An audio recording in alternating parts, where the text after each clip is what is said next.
একদিন সমুদ্রের নির্জন তীরে হাঁটছিল দাদি। হঠাৎ তার চোখে পড়ল একটি সোনার ঝলমলে ঝিনুক। কাপা হাতে ঝিনুকটি খুলতেই ভেতর থেকে বের হতে লাগলো সোনার মুক্তা।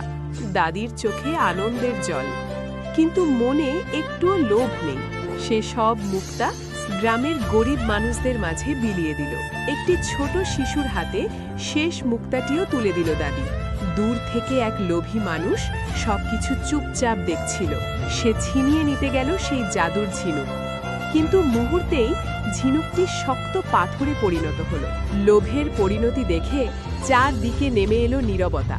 সমুদ্রের ধারে একা বসে দাদি নীরবে কাঁদতে লাগলো, কারণ তার এত ভালো কাজের জন্য কেউ লাইক বা সাবস্ক্রাইব করেনি।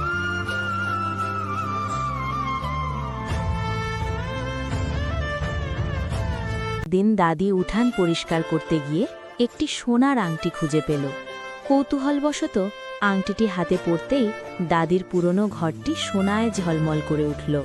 জানালা দিয়ে এক লোভী লোক সব দেখে রাতে আংটি চুরি করে পালালো।